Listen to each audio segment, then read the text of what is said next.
네. 네, 좋습니다.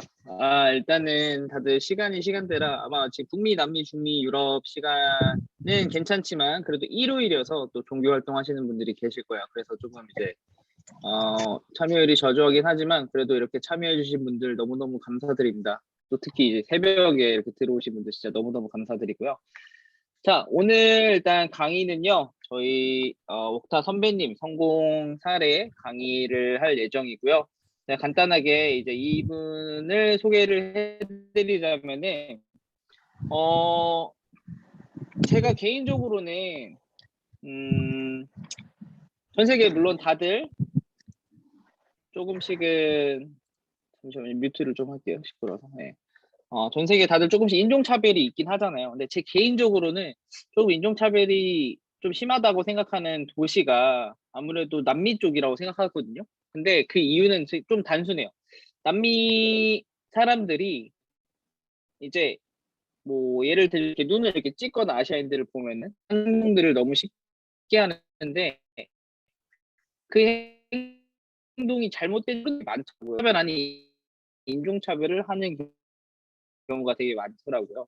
근데 그런 이제 남미에서 이제 어렸을 때 이민을 가셔서 이제 동양인 최초로 파라과이 청년 기업인 상도 받으셨고, 현재 파라과이 산업협회에서 유일한 동양인으로서의 이사를 맡고 계신 분이 계세요.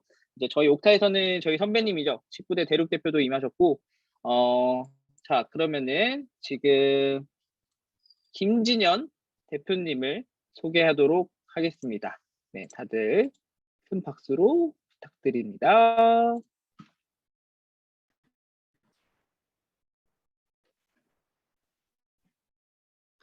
네, 안녕하세요. 잘 들리세요, 다? 네, 너무 잘 들립니다. 네, 우선은 진짜 이 강의에 참여 장미 씨, 양영근 씨, 규범이, 석진이, 이자연 씨, 최림 씨, 그리고 김은지 씨 너무나 감사드리고요. 저는 그 옥타 7기예요. 7기. 그래서 12년 전에 무역 스쿨을 한국 가서 했고, 그 이후에 이제 남미 대륙 대표도 맡았고, 그리고 하면서 진짜 옥타 안에서 너무 많은 것을 배웠고, 그리고 너무나 배움 그 위에 정말로 너무나 좋은 사람들을 만났어요. 그래서 지금까지 연락을 하고 있고,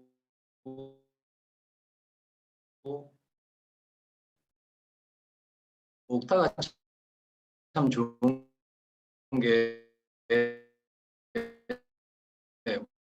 당연히 강의도 또요. 그게 현실이고, 근데 이 인연은 정말로 마음 맞는 사람이랑 지금까지 연락하고 이제 형 동생 뭐 누나 이런 사람들이랑 지내면서 뭐 성공 사례 뭐 이런 건 아니고요. 그냥 제가 사는 이 파라과이에서 무엇을 하고 있고, 그리고 또 여러분들이 뭐 뉴욕에 계시고 루마니아 정말 생소한 나라인데, 그래서 사람들은 다 똑같다고 하잖아요. 근데 이제 당연히 다들 일어나서 일하고 이제 집에 돌아와서 그런 건 다 똑같은데, 파라과이에서 제가 어떻게 살고 있고 그런 거를 조금 들리고 싶어요. 왜냐면 그냥 저 사람은 남미에서 저렇게 살고 있구나. 그런 게 옥타의 참 큰 매력이거든요. 그냥 그 나라에서 어떻게 살고 있냐, 참 어떻게 갔냐, 아니면 거기서 태어났냐, 이런 게 참 좋았거든요. 왜냐면 저희들은 이민자잖아요. 남의 나라에서 지금 살고 있는데 참 이민자의 공통점이 많더라고요. 그러니까 저 뭐 미국은 더 좋은 나라라서 아니고 뭐 파라과이는 조금 더 후진국이라서 이게 아니라 남의 나라에서도 살고 있으니까 그게 참 큰 메리트이면서, 저는 2살 때 이민 왔어요. 제가 지금 만으로 36살인데 34년을 여기서 보냈고, 참 34년 살면서 인종차별은 사람들이 좀 있었죠. 왜냐하면 뭐 눈치거나 아까 토니 말한 대로 좀 소외된, 저희들은 어떻게 보면 그 사회에서 좀 분리된 이런 이민자의 삶을 저희 부모님들이 이제 젊었을 때 오셔서 저도 2살 때 오면서 그런 걸 좀 여러분들이랑 공유를 하고 싶어요. 그래서 그냥 제가 뭘 당연히 가르치고 뭐 이런 입장은 절대로 아니고요. 그냥 같은 이민자라서 파라과이라는 좀 어떻게 보면 생소한 나라에서 어떻게 살고 있냐 이걸 좀 쉐어하고 싶어요. 그래서 그냥 잘 들어주셨으면 좋겠습니다.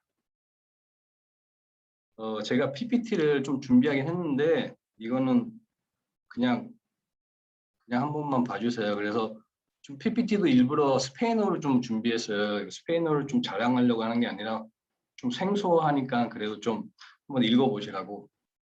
그래서 저는 저의 이 얘기를 좀 이민자의 리더십 아니면은 왜 우리가 창업을 해야 되나라는 제 개인적인 이 느낌과 이제 경험을 토대로 이제 여러분께 말씀드릴 거예요. 그래서 우선은 조금 제가 하고 있는 일을 여러분들께 소개를 시켜드릴게요. 잠시만요.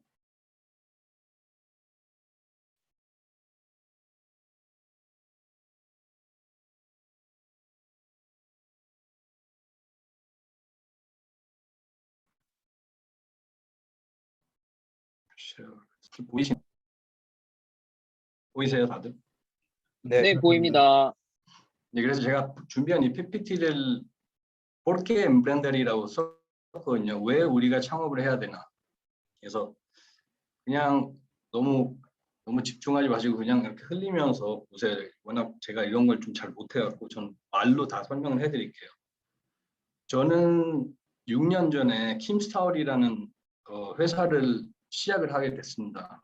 그러니까 킴스타월이 뭐 하는 회사냐면 저희는 제조 회사예요. 그래서 파라과이에서 최초로 수건 타월을 만들고 있습니다. 그래서 파라과이는 워낙 2, 3차 산업이 열악하고 이제 1차 산업 위주로 아직까지 그 생산을 하고 있는 나라이고, 그리고 산업적으로 이제 꽤 좀 피크예요. 요 10년이 파라과이에 많은 사람들이 와서 제조업을 투자를 하는 게, 여기는 저희 세금이 정말 싸요.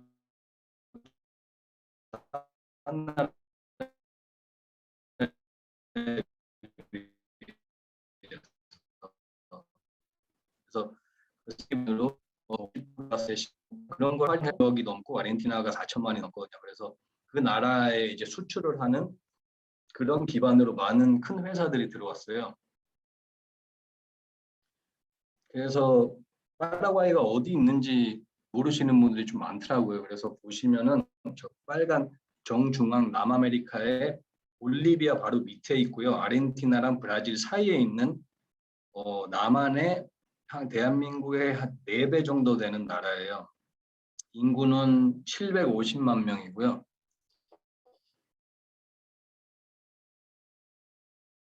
그래서 제가 6년 전에 처음으로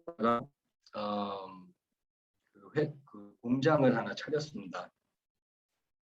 그래서 파라과이 아순션이 수도인데 아순션에서 조금 떨어진 옌브라는 곳에 공장에 보는 모든 자재들을 한국에서 수입을 해왔어요.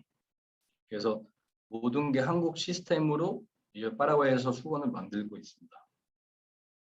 2015년에 6명의 직원들과 시작을 했고, 지금 2021년에는 저희가 이제 30명으로 이제 좀 늘어났어요. 그러니까 아직까지 다른 기업에 비해서는 당연히 아직 중소기업이고 조그만 기업인데, 그래도 꾸준하게 저희가 일을 하면서 회사가 커가고 있습니다. 특히 좀 특이한 거는 팬데믹이 당연히 모든 나라에 영향을 끼쳤는데 파라과이는 수입에 의존하는 나라예요. 그러니까 워낙 제조업이 발달이 안 되고 수입에 의존을 했었는데 코로나가 터지면서 모든 국경들이 닫혔잖아요. 그래서 오히려 저희는 제조업을 하는 사람들한테는 조금 좋았어요. 왜냐하면 외국 물건이 안 들어오고 저희들이 제조를 하면서 팔 수 있었으니까. 그래서 뭐 그렇게 잘 되는 않았지만 그래도 코로나 때 매출이 조금 더 늘었던 것 같습니다. 그래서 조금 더 제 얘기를 해드리면은 뭐 사람들이 항상 물어봐요. 왜 어떻게 수건 공장을 차리게 됐냐? 왜 수건 공장을 차리게 됐냐? 그래서 저는 항상 대답을 하는 게 솔직히 저도 제가 수건 공장을 뭐 계획하거나 이렇게 막 준비하거나 하진 않았어요. 이게 제가 6년 전이니까 딱 30살 때 진짜 우연치 않게 저한테 기회가 와서 저의 지금 사업 파트너신 한국에 계신 사장님 한 분이 이렇게 제안을 해서 제가 차리게 된 거거든요.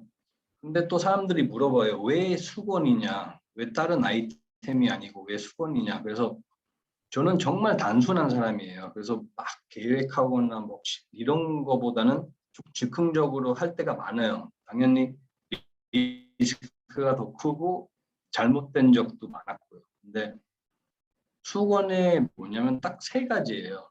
수건은 유행이 없어요. 유행. 수건은 항상 뭐 수건이 더 예뻐서 사는 게 아니라 수건이 잘 닦여서 사는 거지. 그 대신에 뭐 가끔 뭐 컬러풀한 게 더 있고 뭐 이런 유행은 있을 수 있지만 그 유행에 따라서 팔리는 물건이 아니고, 두 번째는 수건은 썩지가 않아요. 그래서 그냥 단순한 생각에 못 팔면은 그냥 저장해 놓으면은 나중에 팔면 되지.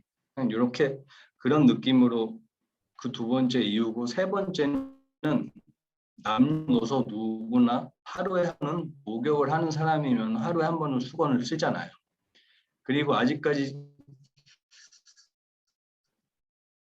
뭐 기술 뭐 첨단 뭐 아직까지 수건을 대체할 만한 그 손 말리는 거 외에는 없더라고요.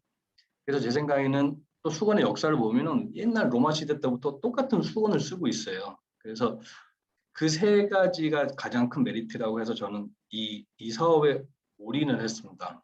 올인이 뭐냐면, 저는 좀 이따가 이제 제가 제 얘기를 조금 더 디테일하게 해드릴 건데, 그래서 요거를 한번 준비해 봤어요. Lo que quiero hacer versus lo que sé hacer. 그러니까 내가 하고 싶은 거 versus 내가 잘하는 것. 왜 이거를 여러분들이랑 공유를 하고 싶냐면, 저는 2살 때 이민 와서 한 번도 30살 될 때까지 꿈이 바뀐 적이 없어요. 그러니까 20살 될 때까지. 저는 어렸을 때부터 항상 의사가 꿈이었었어요. 그래서 초등학교 때부터 꿈이 뭐냐고 물어보면 항상 저는 의사라고 했거든요. 그래서 저는 당연히 의사가 되기 위해, 그리고 제가 어렸을 때 지방에서 자랐어요. 여기 아순션 수도에서 자란 게 아니라 여기서 한 500km 떨어진 엔카나시온이라는 곳에서 자라서, 거기는 정말 한인들이 없었어요. 그래서 온통 제 주위는 다 현지인들이었고, 거기서 이제 저의 첫 번째 정체성의 혼란이 왔습니다. 이건 제 생각에는 누구나 저희 같은 이제 1.5세들이라고 하죠. 한국에서 태어나서 다른 나라에서 자란 사람들은, 왜냐면 너무나 어렸을 때 와서 여기서 유치원, 초, 중, 고를 다 나와서 나는 당연히 파라과이 사람인 줄 알았는데, 현지 속에서 보면은 제가 동양인인 거예요. 아무리 제가 스페인어를 잘하고 이 사람들처럼 행동을 하고 이 사람들의 문화가 몸에 뱄어도 생긴 게 이러니까 어디 가서도 저한테는 야, 너 파라과이 사람처럼 말한다. 근데 절대로 너 파라과이조 같다, 파라과이 사람 같다라고는 말을 안 해요. 그 다음에 조금 더 이제 깊이 얘기를 하면은 그때서 너는 더 파라과이 사람 같다, 아니다. 근데 또 웃긴 건 뭐냐면, 그렇게 해서 제가 10살 때 처음으로 한국을 갔어요. 처음으로 한국을 갔는데, 그때 제가 10살 때 한국이 광복 50주년이었어요. 그래서 어, 해외 이제 그, 교포 자녀들이 각 나라에 가서 과학 경시 대회 같은 거를 열었는데, 그때는 저희 파라과이 대표에서 한 10명이 갔고, 뭐 브라질, 미국, 러시아, 일본 이렇게 갔는데, 그 어느 누구도 한국말을 잘 못하는 거예요. 제 나이 또래인데. 미국 애들은 거의 못했고, 뭐 러시아 애들은 뭐 고려인 5세니까 당연히 다 러시아어만 하고, 일본에 있는 한국 분들도 일본 말을 하더라고요. 그래서 파라과이가 아, 나도 한국에 왔으니까 한국 사람이구나. 알아서 그 10살이 그 어린 나이에 생각을 해보세요, 여러분. 그 어린 나이에 파라과이에서 온 10살짜리 애랑 한국에서 큰 10살짜리 애랑 대화를 하는데 뭔가가 틀린 거예요. 그때부터. 그래서 나는 한국에 오면은 한국 사람인 줄 아는데 저 사람들은 우리를 보고 교포라 그러고 외국인 같다고 그러는 거예요. 그래서 거기서 또다시 한번 정체성 혼란이 또 온 거예요. 10살 때. 그래서 나는 도대체 어떻게 해야 되나? 나는 뭔가 그래서 파라과이 사람인가? 한국 사람인가? 거기에 대한 정체성 혼란이 참 많이 왔는데 결국에는 가장 현명한 게 저희들은 둘 다예요. 둘 다. 그냥 어떻게 보면은 엄마는 한국인, 아빠는 파라과이인 뭐 약간 이런 느낌? 그 대신에 한국 마인드랑 한국의 그 자부심 같은 건 저희들이 항상 갖고 있다고 생각해요. 그래서 대한민국 뭐 스포츠나 할 때나 뭐 축구할 때나 보면 항상 한국을 더 응원하는 마음이 크더라고요. 그게 한국인의 혼이라고 해야 되나, 뭐 정이라고 해야 되나, 아무튼 좀 딴 데로 샜는데 제가 의사가 되기 위해서 지방에서 이제 아순션으로 올라와서 여기는 파라과이는 이제 국립의대가 가장 유명해요. 이제 약간 국립의대를 제일 쳐주고 이제 경쟁률도 꽤 심한데 이제 수능을 준비하면서 저는 당연히 저희 목표가 의사가 될 거라고 이제 확신했으니까 시험을 봤는데 떨어졌어요. 그래서 남들이 얘기하기엔 야, 지미야, 너 원래 의대는 한 번은 재수를 해야 된다고 한 번에 들어간 사람 거의 없다고 해서 그걸 위안 삼아서 또 다음 연도에 또 두 번째 2차를 1년 동안 준비를 해서 또 시험을 봤는데 또 떨어진 거예요. 그때는 약간 좀 힘들더라고요. 왜냐하면 나는 당연히 될 줄 알았고 그만큼 내가 열심히 준비했다고 생각을 해서 시험을 보러 갔는데 못 들어갔어요. 그래서 또 다른 친구가 오더니 야, 지미야, 이거는 세 번째는 꼭 된다고. 그래서 한 번만 더 해보라고. 그래서 부모님도 이제 약간 눈치가 보이는 거예요. 저는 왜냐면 당연히 부모님도 두 번째는 들어갈 줄 알았는데 제가 못 들어가니까 부모님에 대한 죄송한 마음 뭐 이런 거에 약간 나가기도 싫고 하더라고요. 그래서 우선 또 1년을 준비를 해서 이제 삼수를 봤죠. 삼수를 봤는데 또 떨어졌어요. 그때 세 번째 했을 때. 그때는 어, 너무 제가 뭐 인생의 가장 큰 시련이 언제냐고 물어봤으면 저는 그때라고 했을 거예요. 왜냐면 어떤 게 제일 힘들었냐면 부모님의 친구분들은 당연히 부모님한테 야, 네 아들 어떻게 됐어? 그럼 이번에 세 번째 볼 거니까 될 거야라고 이미 말씀해 드리고 또 제 친구들도 야, 진현아 이번에는 되겠지 하고 저도 나름 열심히 준비했는데 떨어지고 나니까 뭘 어떻게 할 수가 없는 거예요. 제 삶의 방향성도 잃어버린 것 같고 솔직히 조금 이런 생각이 이래서 사람들이 죽나? 막 이런 생각까지도 들 만큼 너무 힘들었거든요. 그래서 저희 아버지는 항상 저한테 말씀을 많이 해주셨어요. 그래서 부모의 마음으로서 한 이틀 뒤에 방에 들어오시더니 지미야 나는 안 될 줄 알았다.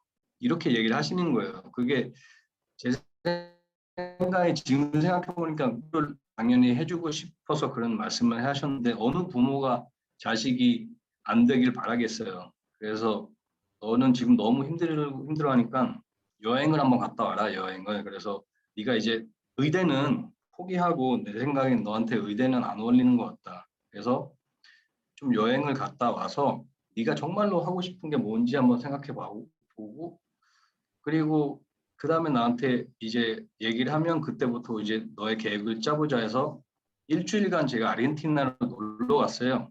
그래서 생각은 진짜 안 했고 일주일 동안 맨날 놀았어요. 그 3년 동안 못 논 거를. 그리고 이제 돌아오는 버스 안에서 아, 내가 이제 뭘 해야 될지, 어떻게 해야 될지 전혀 몰랐어요.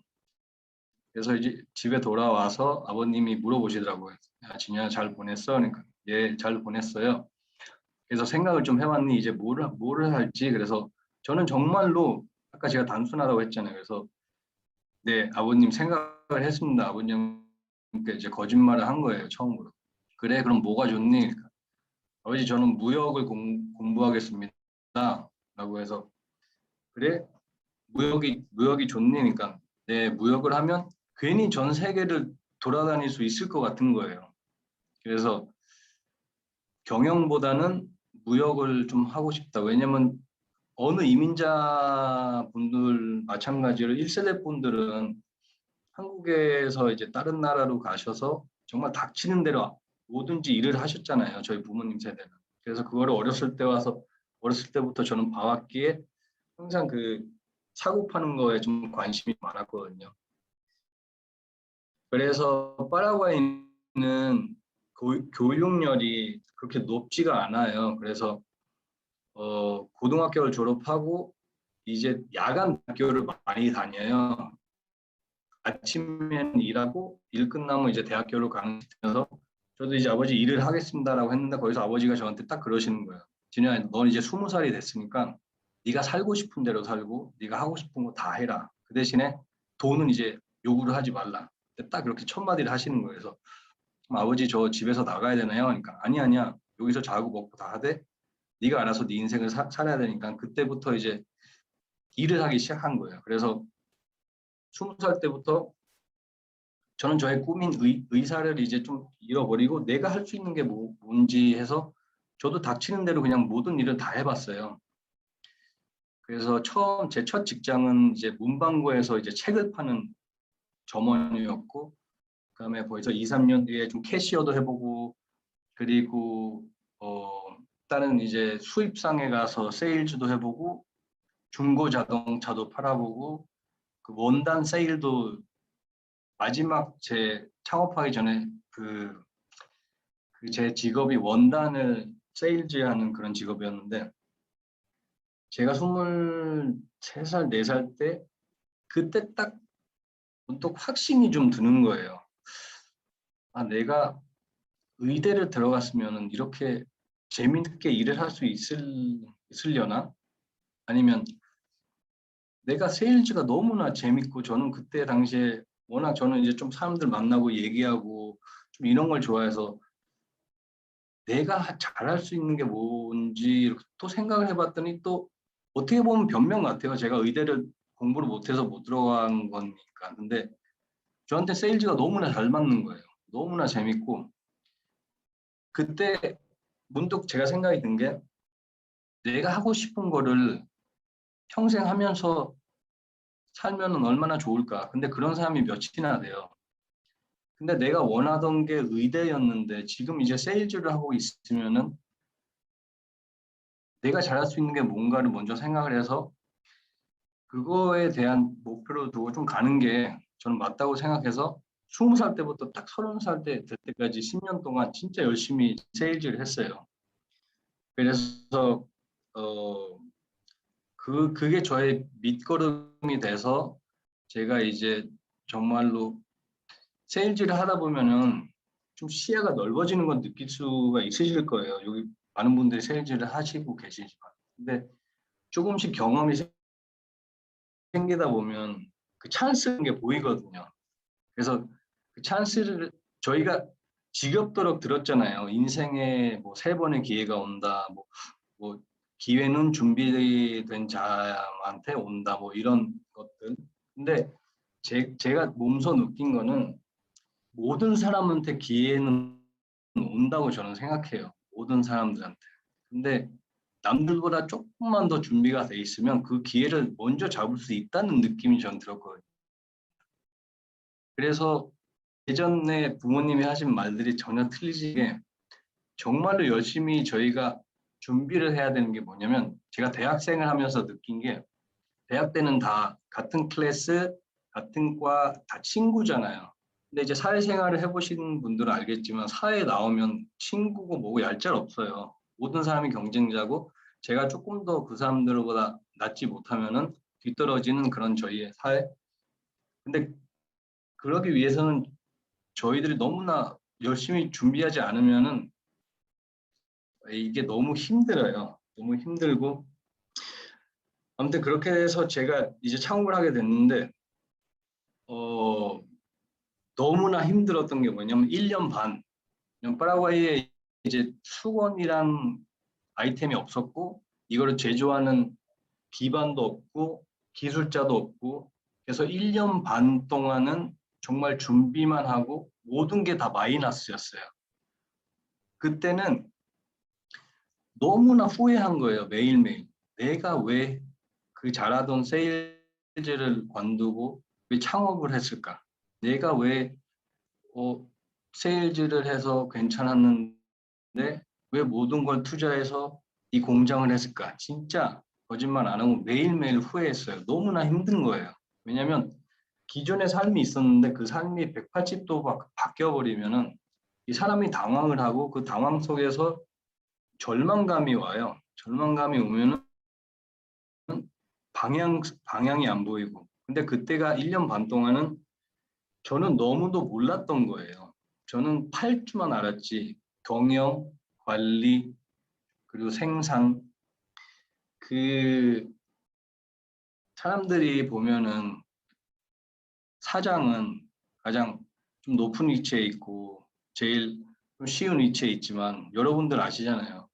사장이란 위치에 있으면 그만큼 책임감이 있어야 되고 또 그만큼 머리로 엄청나게 생각을 해서 이 회사를 어떻게 잘 돌려야 될지 1년 반 동안은 수입이 없다 보니까 경제적으로도 힘들어지고 왜냐면 저는 그 10년 동안 제가 벌고 모은 돈을 모든 것을 그 공장에다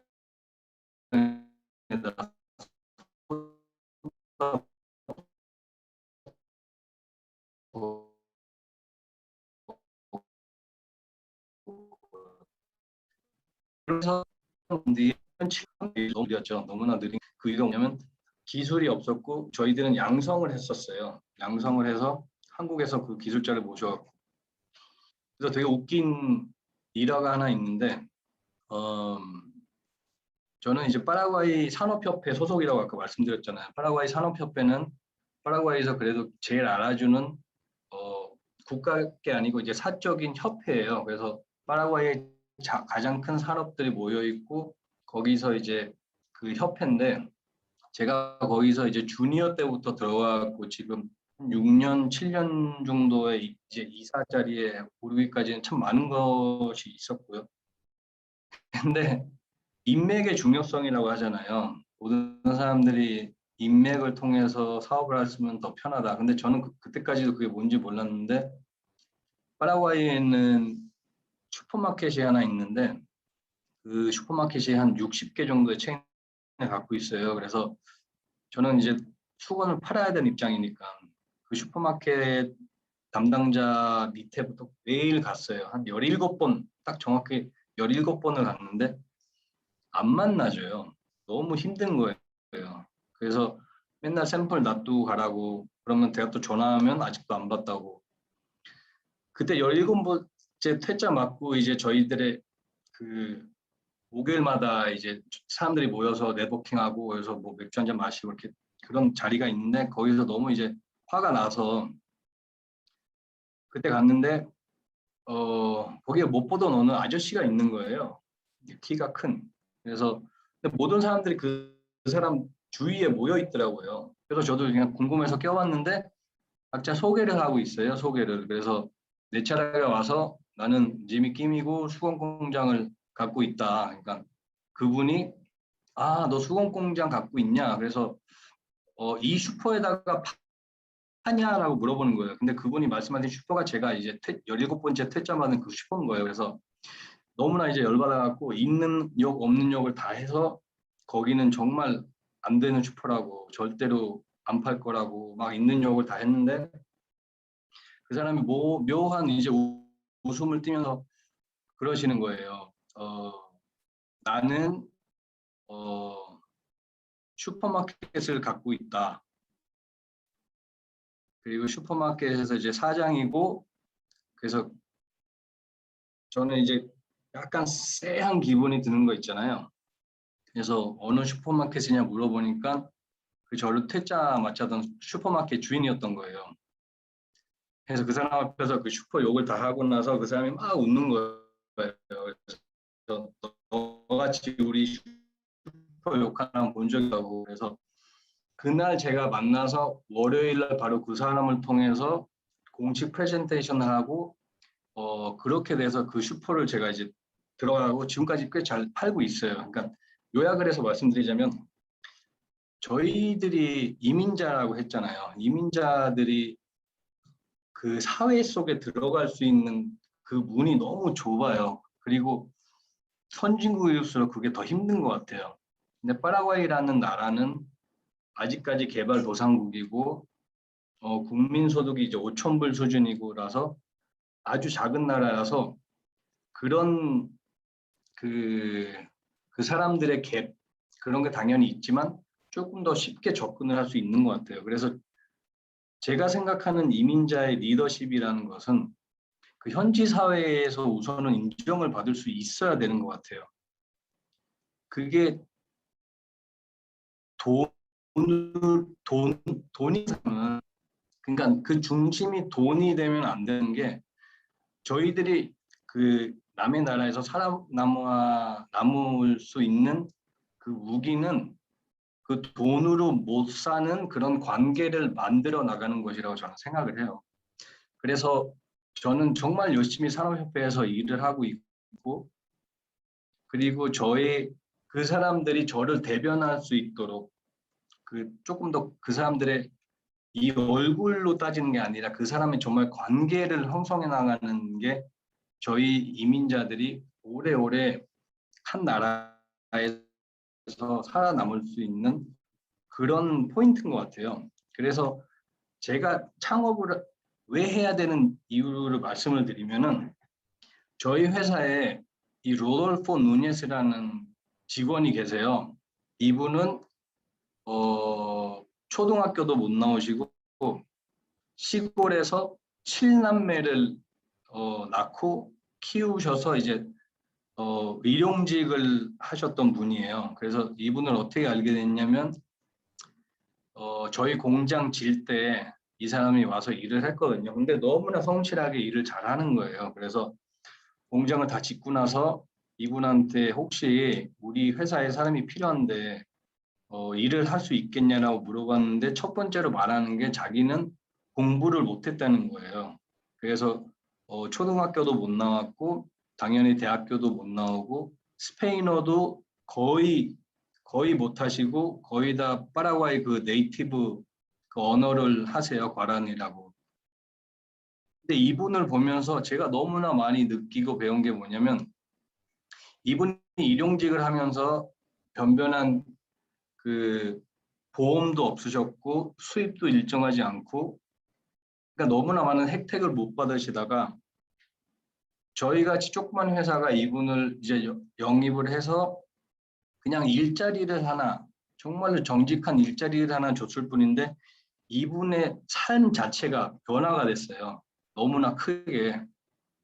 왜냐하면 이제는 보험도 있고 수입도 일정하고 하니까 일을 너무 잘하시는 거예요. 그래서 이분의 아들도 데리고 와서 저희가 이제 좀 가르치면서 이제 미싱을 하겠거든요. 근데 지금은 이 두 사람은 저희 회사에서 없어도 안 될 그런 정말 중요한 사람이에요. 제가 무슨 말을 해드리고 싶으냐면 저희 이민자들이랑 약간의 이제 남의 나라 와서 돈을 벌고 갈취해가는 뭐 약간 이런 그런 마인드가 많아요. 현지인들 사이에서. 근데 이런 사람들을 통해서 이 사람들의 삶을 좀 더 나은 삶으로 변화될 수 있고 당연히 저희들은 돈을 벌면서 그렇게 창업을 하면은 저희들이 정말로 이 사회에서 존중을 받고 저희 회사는 또 말씀드리면 크지 않은 회사예요. 근데 생각을 해보세요. 저희 같은 회사 또 다른 한인 회사 이런 회사들이 점점 커가면서 그렇게 큰 커뮤니티를 만들고 이렇게 좋은 영향력을 펼칠 수 있다면 정말 저희들이 이민자 이제 저희들의 아들들 저희들의 후손들은 정말로 이 한 나라에 속해서 이 나라 사람들을 인정받으면서 정말로 또 같은 시기에 또 코리안으로 그 한국 사람의 위상을 더 높이고 그렇게 할 수 있을 것 같아요. 그래서 저는 왜 창업을 해야 되고 물어보시냐면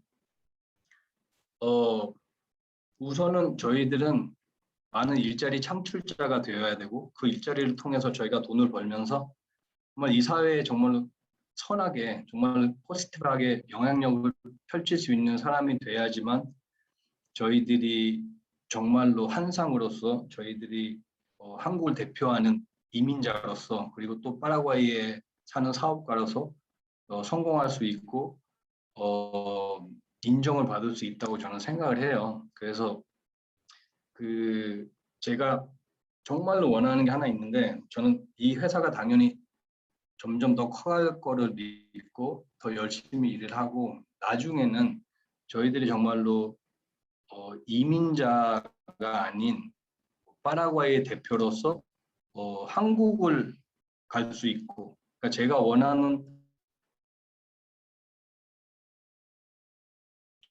일을 하면 꿈이 하나 생긴 게 파라과이 대학을 아는 사람이 이 두 문화를 이해할 수 있는 사람이 한국을 나중에 조금 더 나이가 들어서 한 나라를 대표해서 한국에서 그런 외교 활동을 할 수 있으면은 정말로 두 나라에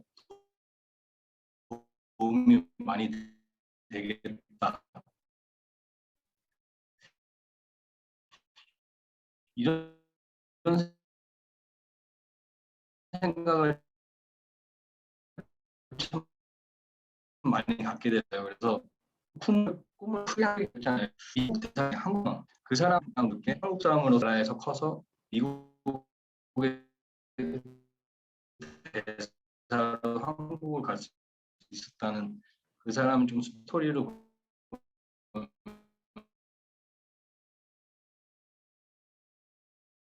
보면 그런 거 같아서 라는 점인데 프레셔를 저희들의 실력과 저희들의 정말로 따뜻한 마음가짐으로 이길 수 있다면 저희들은 이민자가 아닌 정말 한 사람 한 나라의 그 사람들의 일원으로서 앞으로 정말로 크게 사업을 하면서 살아나갈 수 있을 것 같습니다. 그래서 너무 두서없이 제가 말한 것 같아서 정말 죄송하고 제가 여러분들께 보여드리고 싶은 게 하나 있는데 수건을 제가 팔잖아요. 그래서 si vas a tirar la toalla que sea en la playa 이게 무슨 뜻이냐면 수건을 던지면은 항복한다는 뜻이잖아요. 포기한다는 뜻.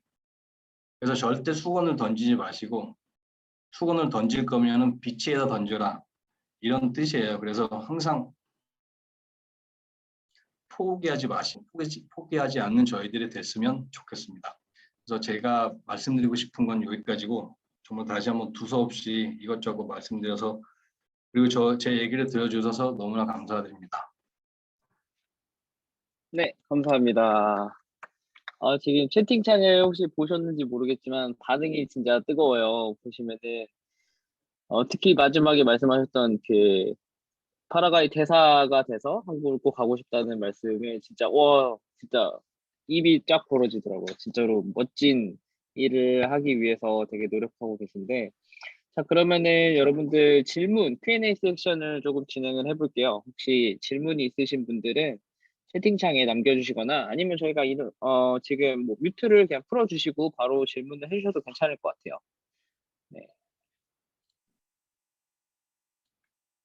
제가 이거 한 가지 처음 이제 하셨을 때 질문이 하나 있었는데 그게 수건이 생활 필수품이다 보니까는 수건을 생산하는 업체도 솔직히 되게 많았을 거 아니에요.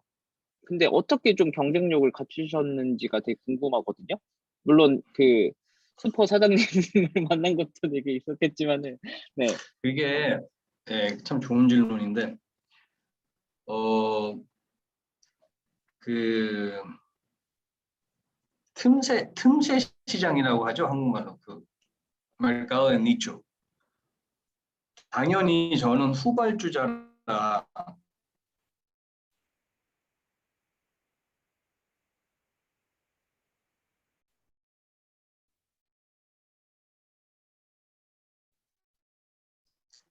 왜냐하면 수건 같은 경우에는 워낙 중국은 여기까지는 아니에요. 그래서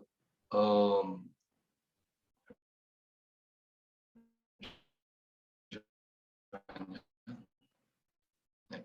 중국은 그러니까 중국에서 이제 파라과이까지 오려면은 3개월 정도가 걸려요, 컨테이너로. 그리고 한 컨테이너가 오면은 또 다른 컨테이너 이게 연속이 돼야 되는데 오는데 팔고 다시 보내고 하니까 그 틈새 시장들이 많이 생기더라고요. 그리고 파라과이 호텔들 같은 경우에는 수건을 자주 바꾸는데 워낙 외국에서 수입만 하다가 저희들한테 이제 바로 직접 살 수 있으니까 그리고 저희들은 지금 그 코튼 수건 시장이 가격이 너무 높게 잡혀 있어요. 왜냐하면 경쟁자가 없었기 때문에. 근데 저희들이 이제 생산을 하니까 그 높은 가격을 밑으로 좀 다운시켜서 퀄리티 대비 가격으로 그런 마케팅으로 들어갔거든요. 그래서 거기서 이제 저희들 팀 시장을 먼저 장악을 하고 그리고 못 하거든요. 파라과이 규모상.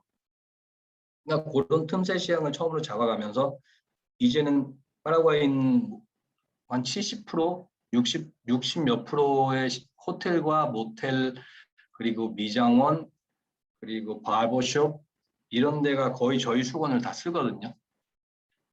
그래서 그런 틈새 시장을 왜냐하면 직접적으로 그 사람들이랑 경쟁을 할 수가 없어요. 그 사람들은 워낙 오래됐고 워낙 크기 때문에 그래서 후발주자가 선발주자를 조금 따라갈 수 있는 게 그 틈새 시장을 저희가 조금 이 기업들은 맞춤형 제품을 생산을 못해요. 그래서 그 사람들이 원하는 걸 저희들이 직접 생산할 수 있으니까 거기서 조금 그게 먹히더라고요. 그렇게 시작을 하고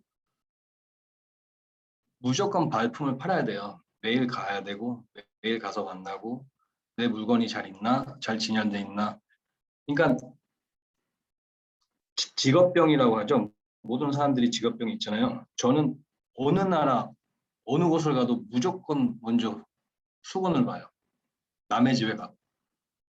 그래서 그거는 이제 제가 워낙 관심이 있고 그리고 항상 여러분들도 아실 거예요. 계속 수건 생각만 해요. 어떻게 하면 내가 더 팔 수 있고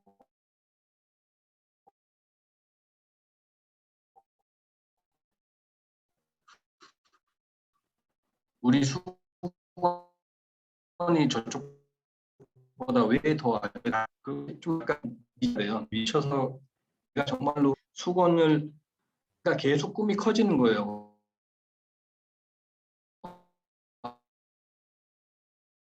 아, 나도 미국 가보니까 코스코나 월마트가 있잖아요. 수건이 그러니까 그런 거 있잖아요. 왜 쟤네들은 할 수 있는 거야? 그런 약간 그 멕시코 칸쿤 가니까 거기는 호텔 엄청 많잖아요. 다 수건이 뭐 딴 나라 거예요. 그래서 여기서 우리 수건도 쓰면 좋을 텐데 그냥 이런 그 하고 싶은 마음 그런 거를 계속 좀 자극을 하면서 왜냐면 사람도 항상 지쳐가요. 처음에는 막 열심히 시작했다가 5년 뒤에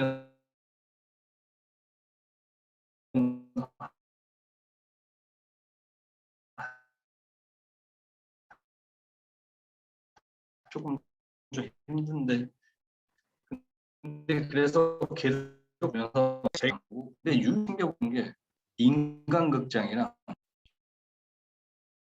생활의 달인이에요. 그걸 보면 여러분 한국이란 나라는 너무나 힘든 거예요 살기가. 근데 그분들을 보면은 제가 하고 있는 거는 진짜 아무것도 아니에요. 그냥 그런 자극 저는 그런 데서 좀 자극을 얻고 뭐 그런 거 있잖아요. 왜 뭐 명언, 명대사 이런 거보다는 좀 더 현실감 있고 인간극장이란 그 프로가 저한테는 너무나 큰 그런 모티베이션이 돼갖고 그런 걸 자주 챙겨봐요. 그리고 소통을 좀 많이 해요. 그런 저보다 훨씬 전에 있는 그 기업인들 그런 사람들한테 왜냐면 나중에 그 개인 회사를 차리면 여러분 모든 컨설팅은 다 돈이에요. 근데 처음에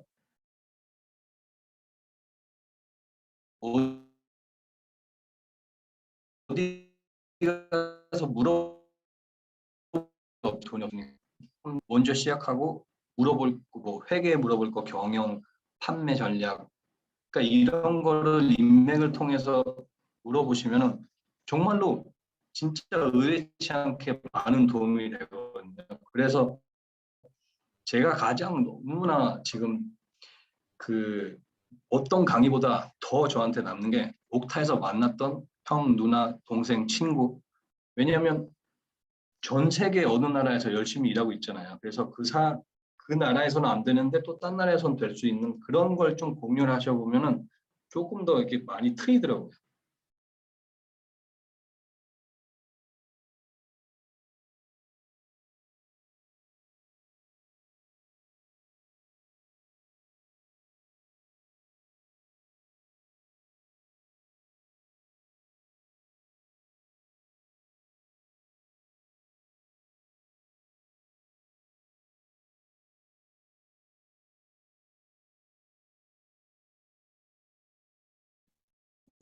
그리고 또 시험 준비를 하시다가 이제 세 번의 시험을 꼭 그러잖아요.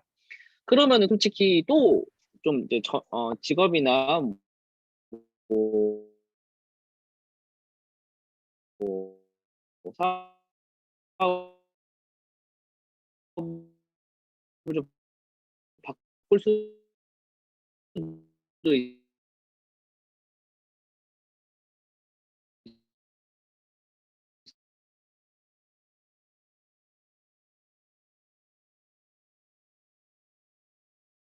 있을 법도 했는데 1년 반 동안 그렇게 힘들게는 안 했을 것 같아요.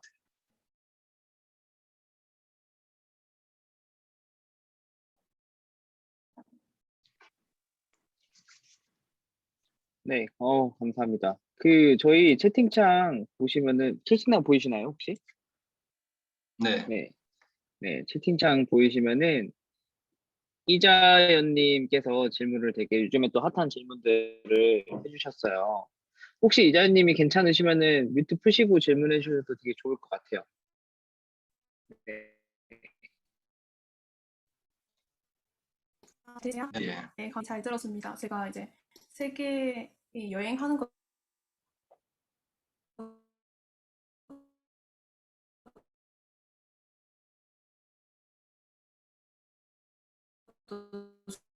좋아하고